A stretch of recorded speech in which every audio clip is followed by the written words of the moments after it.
Olá, curiosos! Vocês estão no lugar certo. Confiram as curiosidades mais marcantes da história e atualidade. Se inscreva e curta o vídeo. O diamante Hope trouxe desgraças e mortes para quem usou, começando por Luís XVI e Maria Antonieta, da realeza francesa, que foram mortos por guilhotina após serem acusados de trair a monarquia, no século XVII. A monarquia foi roubada e a joia só foi reencontrada no início do século XIX após o joalheiro John Francillon vendê-la para o inglês Daniel Eliasson. O primeiro morreu na prisão e o segundo tirou a sua vida tempos depois, mas antes vendeu o objeto para o George IV do Reino Unido, que morreu afundado em dívidas tendo que passar o diamante adiante. O colecionador Henry Philip Hope, pertencente a uma família rica e poderosa da Inglaterra, o adquiriu e depois o passou para Lord Francis Hope, que se endividou e teve que vender tudo o que tinha. A joalheria de New York Joseph Frankel Sons Company faliu da mesma forma. Em 1910 o casal Evelyn e Ned Michelin comprou a joia. Seu filho morreu atropelado, sua filha tirou a vida, Evelyn enlouqueceu e Ned perdeu parte de sua fortuna. A pedra se encontra em um museu dos Estados Unidos e vale cerca de 200 milhões de dólares. Lampião era herói ou criminoso? O grupo do cangaceiro que atuou no Nordeste cometeu crimes como assassina, assaltos, estupro e era temido por muitos, porém aclamado por outros que os consideravam como a oposição ao Estado que estava governando para poucos. O pai de Virgulino Ferreira da Silva, o Lampião, foi morto por disputas políticas que fez sua família ficar em pobreza. O clima seco do Nordeste e o descaso do governo fez Virgulino entrar para o cangaço com seus irmãos e sua tropa atuou por 20 anos quando foram mortos em 1938. Pela polícia, que continuamente organizava forças-tarefa para controlar os bandidos. Nos dias de hoje existem monumentos, histórias e obras que ovacionam Lampião, que se tornou uma grande figura do folclore brasileiro e nordestino, apesar de sua vida e obras controversas. As mortes macabras de quem usa esse anel. Na década de 1920 o ator Rudolph Valentim morreu depois de uma cirurgia na úlcera, após comprar um anel amaldiçoado. O anel foi passado para Paula Negri, companheira dele, que se desfez do objeto mas antes passou por uma doença grave. O cantor russo Columbo teve posse e morreu de maneira inacreditável, enquanto visitava um amigo. Ao olhar sua coleção de armas, pegou uma. O fogo de seu cigarro acionou a pólvora, a bala chicoteou na mesa e acertou seu olho. 2 meses antes sua namorada havia falecido. O amigo de Valentino, Joe Cassino, guardou o anel, porém foi seduzido, o usou e morreu uma semana depois. O irmão de Cassino o colocou no cofre, um ladrão pegou o objeto e foi morto pela polícia no local. Algum tempo depois estavam fazendo um filme sobre Rudolph Valentino com um ator novato que usou o anel e faleceu de doença no sangue. Alguns dizem que o anel hoje está num banco em Los Angeles e outros dizem que ele foi roubado.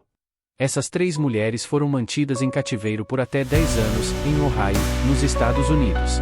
Amanda Bell, Gina de Jesus e Michelle Knight foram raptadas em anos diferentes e sofreram os mais diversos abusos por Ariel Castro, de 52 anos. As autoridades nunca haviam suspeitado dele e o caso só foi descoberto depois que Amanda gritou para um vizinho.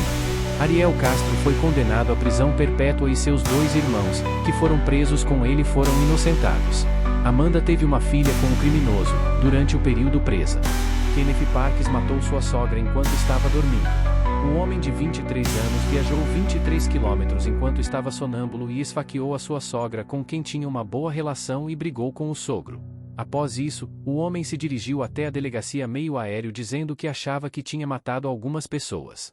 A sua defesa obteve sucesso e ele foi inocentando sob a alegação de que ele estava inconsciente por estar sonâmbulo e por ele ter histórico, e por ele não se lembrar de nada, confirmado por especialistas. O maior desastre natural do século XXI, que matou cerca de 230 mil pessoas e deixou milhares de desaparecidos faz 20 anos. Era 7h59 da manhã do dia 26 de dezembro de 2004, na Indonésia, quando um terremoto de magnitude de 9,1 de até 10 dá as caras. As ondas de até 51 metros de altura, 150 de comprimento, de 800 km por hora avançavam o Oceano Índico, diminuindo sua potência ao chegar nas cidades, ainda com grandes poderes destrutivos. As ondas com cerca de 10 metros varriam a costa do país e os efeitos do terremoto afetaram outros 14, matando, desaparecendo ou desabrigando quase 2 milhões de pessoas. Em 2012 o evento foi representado pelo filme O Impossível, que retrata a jornada real de uma família que passou e superou a tragédia. Após o desastre, os sistemas de prevenção de desastres naturais deste tipo avançaram e receberam novos investimentos e atenção. Desta forma, o país e as pessoas passaram por processo de reconstrução que vivem até hoje. Europeus comiam corpos de múmias e o motivo foi por um erro de tradução. Múmia é o nome em árabe do mineral betume que era utilizado pelos egípcios para conservar e preparar corpos para a vida após a morte. O que aconteceu foi que os europeus entenderam que múmia seria todo o corpo, quando na verdade era o mineral usado, e começaram a consumir o produto para fins medicinais, acreditando que as múmias tinham efeitos curativos. Essas pessoas sentem atração emocional e sexual por objetos.